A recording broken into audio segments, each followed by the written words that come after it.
زعلانين من تشيبا الزايدة صح؟ مودياكوا ورا. النهاردة هعلمكوا ازاي نفعل مود بسكوتاية ممكن يعورك.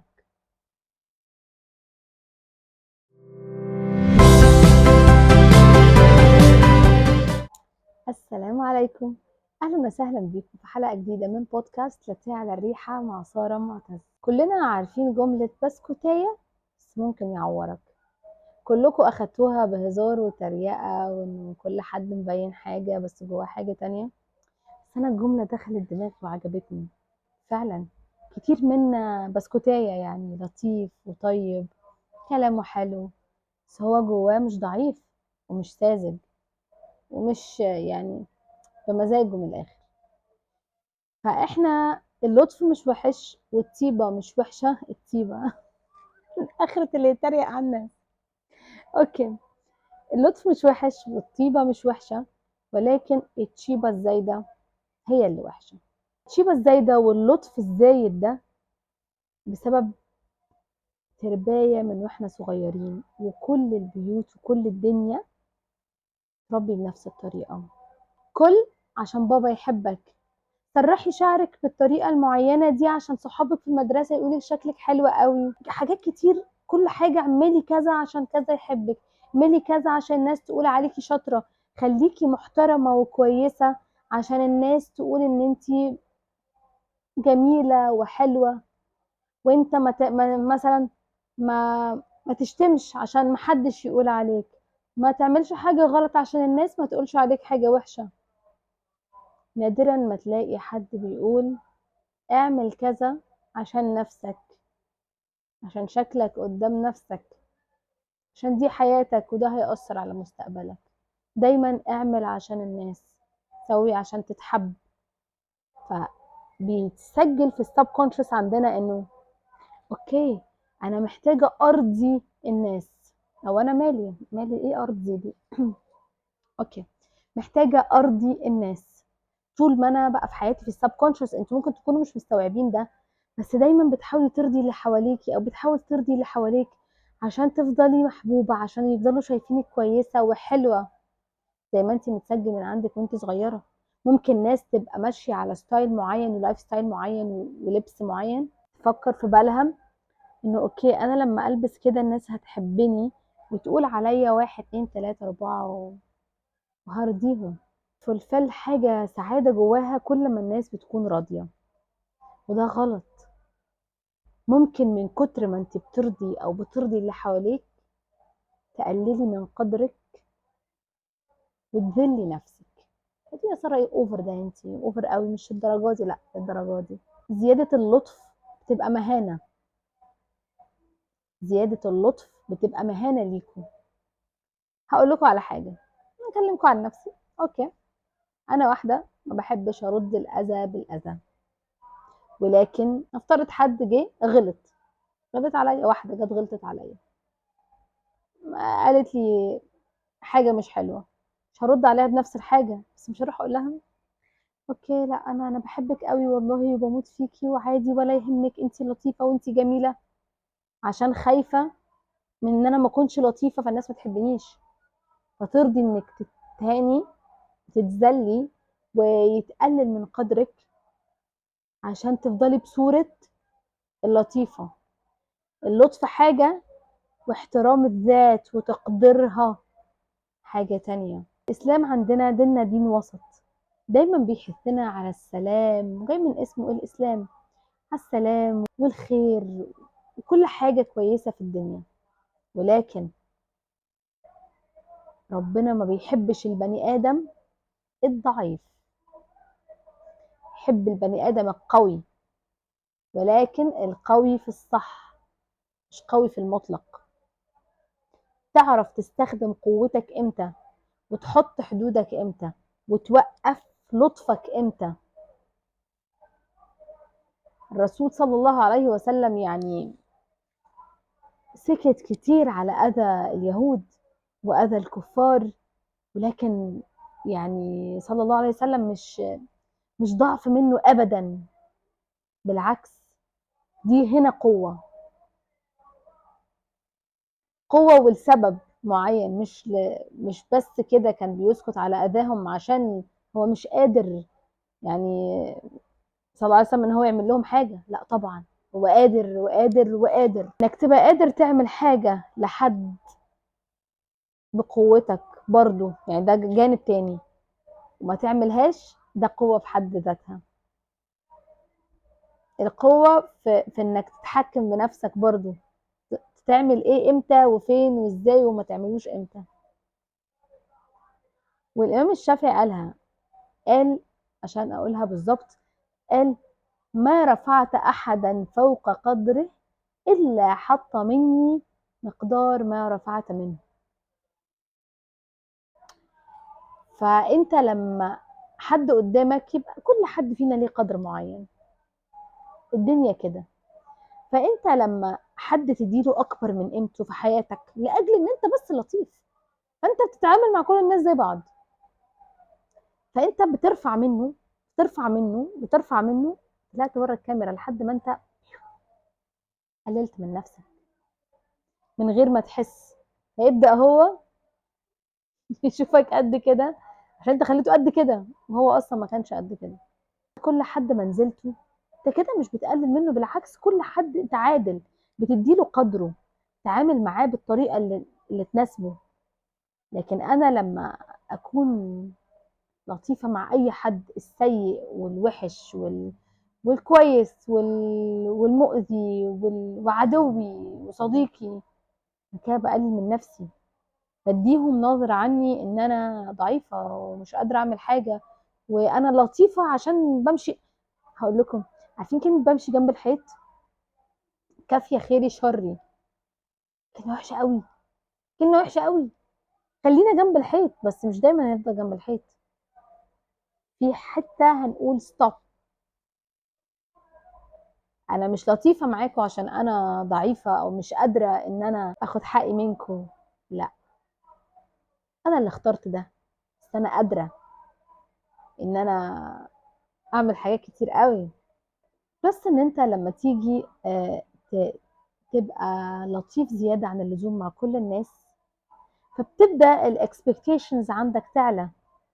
عامة كلنا بيحصل معانا كده، انه انا كنت لطيفة معاها وكنت كويسة وعمري ما اذيتها بولا كلمة، دايما كانت تأذيني وتضايقني، بس انا عمري ما عملت كده، مرة واثنين وثلاثة وعشرة وحداشر. فابدأ اتوقع ان الناس تعاملني بنفس الطريقة، بنفس اللطف، حتى لو هم مش كويسين، حتى لو هم كويسين بس طريقتهم مختلفة في التعامل. هيبدأ ايه يرفلكت عندي ايه؟ ألم نفسي، واتأذي انا نفسيا ومشاعري تتجرح، انه ليه يا جماعة ما بلاقيش نفس طريقة التعامل اللي بتعامل بيها معاكم؟ ليه مش دايما بتيجوا على نفسكم زي ما انا باجي على نفسي علشانكم؟ لانك بتيجي على نفسك او انت بتيجي على نفسك، ما تقولش لا. كم مرة جيت على نفسك وجيتي على نفسك عشان ترضي اللي حواليكي؟ يا جماعة ارضاء الاخرين بجد مذلة. ليه دايما اسعى ان انا ارضي الناس؟ اه حلو انك ترضي اللي حواليكي، بس مش على حساب نفسك. لو امكانياتك تسمح، وقتك يسمح، مخك طاقتك بتسمح، اعملي ده. لكن ما تقوليش مش مهمة، انا مهمة، افضل دايما مبتسمة، ودايما يعني كتاب مفتوح للكل، ودايما يعني available في اي وقت. دي هتبقى حلقة تانية. don't be available all the time. ما تبقيش برضو تقيلة بطريقة تخنق، يعني بالانس يا جماعة، وسط. اوعوا تسعوا ان انتوا ترضوا الناس، اوعوا تسعوا، يعني مستحيل، مستحيل ترضوا حد. الناس عمر ما الناس كلها هتجتمع على شخص واحد وترضى عليه، ترضى بأفعاله، بالعكس. ولو حصل كده يبقى نفاق. ولو ما لقيتش حد ما بيحبكش، بنفسن منك شوية، اعرف ان في حاجة غلط، ان انت ايه ده، حاجة غريبة جدا يعني. عشان ارضاء الاخرين غاية لا تدرك. حاسة ان حلقة النهاردة قوية وبنتكلم فيها كلمات فاهميني يعني. والنيو بقى بيرنتس بقى، والامهات والابهات الجديده، كان بيتقال لنا واحنا صغيرين اعملي كذا عشان تبقي حلوه، والناس تقول عليكي حلوه، عشان بابا يحبك، عشان ماما تحبك، عشان صاحبتك تحبك، عشان عيلتك تحبك. اوعوا تعملوا كده. ستوب ات. بجد. اوعوا تقولوا لحد اعمل، يعني طفل، اعمل كذا عشان كذا يحبك. احنا هنترجم ان احنا مش هنتحب غير لما نعمل حاجه اللي ترضي الناس، وده مش صح. بي يو. حلوه بي يو. خليك انت، ما تبقاش حد تاني غير نفسك، على رأي احمد مكي. واللي عايزك زي ما انت هيحبك زي ما انت. بجد، هو انت هتبقى في ساقية بتلف عشان ترضي كل الناس اللي حواليك، واخر اليوم هتلاقي نفسك ما رضيتهمش كلهم. بالعكس، انت نسيت نفسك. يعني نسيت نفسك. نسيت نفسك عشان انت بتفكر ازاي ترضي اللي حواليك، وازاي اللي حواليك يكونوا مبسوطين، زي اللي بيعدي كلية عشان بابا عايزه يبقى دكتور، واللي بتعدي كلية عشان ماما عايزاها تبقى مهندسة او مدرسة. كده هو نسي نفسه، هو عايز يرضي مامته وبابا عشان يشوف الفرحة في عينيهم. فاهمين قصدي؟ بتلبس حاجة معينة عشان تبقى شبه صحابها، او شبه الكوميونتي اللي هي فيه، فهي كده بتسعى ان هي ترضيهم، ونسيت نفسها. هي نسيت هي اصلا بتحب تلبس ايه ولا بتعمل ايه، وهتنسى فعلا، هتبقى شبههم كوبي بيست منهم، وهتنسى هي عايزة ايه. نفس حلقة المرة اللي فاتت، سوشيال ميديا، انتوا بتقلدوا سوشيال ميديا، الناس اللي عليها بلايف ستايل بقى، الكوفي وكل الحاجات دي، مش عايزة اعيد. بس هل سألت نفسك انت بتحبي القهوة؟ بتحبي خروج الصبح؟ تحبي تلبسي ستايل معين؟ تحبي جيم؟ تحبي تعملي كذا كذا؟ لا. وبس. حلقة جميلة لطيفة، وبجد هي فضفضة أكتر، وهي مش خفيفة قوي، هي بجد محتاجة إن انتوا تركزوا وتفهموا المعاني اللي أنا بقوله كويس. الكوين كوت بتاعت النهاردة، أو الستار كوت بتاعت النهاردة، هي: لا تبالغ في اللطف، وأنزل الناس منازلهم، وأنزل نفسك منزلتها. اعرف قدر نفسك، عشان لما تعرف قدر نفسك انت، اللي قدامك هيتعامل معاك على اساس ما انت عارف قدرك. فاهمين قصدي؟ يعني انت لو مقلل من قيمة نفسك، اللي قدامك عمره ما هيشوفك بني ادم يعني عندك قدر كويس، او بني ادم منزلتك كبيرة. نظرتك لنفسك تحدد نظرات الناس ليك، وازاي هم بيشوفوك، ده انعكاس. نظرة الناس ليك انعكاس نظرتك لنفسك. بس ما تقلبش معاك غرور ونرجسية. هرجع اقول لكم الوسط. كوين وورد از وسطية. تمام. يلا بينا نبدأ في التدريب بتاع الحلقة. يلا بينا. التدريب بتاع الحلقة هو انك صحابكم هيكلموكم. اوكي. الو سارة، احنا خارجين النهاردة كلنا، وكلنا فاضيين، فيلا تعالي معانا. سارة القديمة هتعمل ايه؟ اه طبعا انا جاية، اوكي، يلا بينا، هبقى جاهزة الساعة كذا وقت ما انتوا جاهزين. اما الشخص اللي عارف قدر نفسه، ومش بيسعى بس انه يرضي الناس اللي حواليه ويبقى لطيف دايما وافيلبل، هيعمل ايه؟ لا، مش هيعمل كده. هيبقى انا هشوف ظروفي واكلمك. انت بقى هتقفلي. هل انت وراكي حاجة النهاردة؟ هل انت مرتبة حاجة النهاردة؟ you plan something else؟ هل انت عايزة اصلا تروحي؟ هل انت قادرة وعندك طاقة تخرجي؟ لو كل ده توفر، اوكي، قالوا انا جاي معاكم. لو ما توفرش، سوري، مش هقدر اجي. طب ليه؟ ده احنا كلنا فاضيين. بس انا مش فاضية. ده احنا كلنا، اوكي، كنتوا رتبتوا معايا، انا مش فاضية.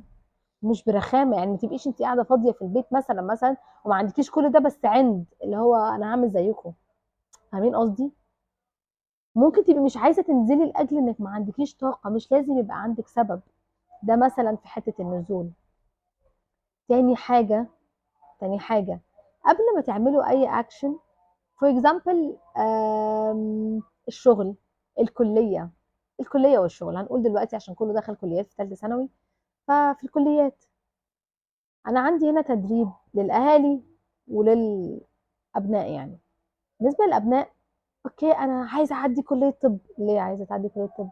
عشان يتقال إن أنتي دخلتي طب بشري ومجموعها عالي، والناس تشوفك واو، وأهلك يبقوا واو بنتنا دخلت طب بشري. ولا أنتي عايزة تبقي دكتورة؟ تفرق. بالنسبة للأهالي، تروحوش تقولوا لأولادكم ادخلي كذا عشان دي كلية قمة وانت كده هترفعي او هتخلينا فخورين بيكي. لا، لا يا جماعة، غلط. كونوا فخورين بيها او بيه بأي قرار هم عايزينه ومقتنعين بيه، وانت كوني فخورة بنفسك بأي قرار انت عايزة تاخديه. ما تستنيش نظرة الناس اللي حواليكي تخليكي فخورة بنفسك. دي تاني حاجة. تالت تدريب هو انك دايما دايما دايما شوف لطفك ده مع الاشخاص دي وصلك لفين. هل هو لطف متبادل، ولا هل انت لطيف وجميل وبتقول كلام حلو وفظيع وبتعمل لهم حاجات جميلة وهم بيردوه بمساءة، إساءة ومهانة، حتى وإن كانت خفية. ما بيقدروكوش، ما بيقدروش وقتك، ما بيقدروش قيمتك.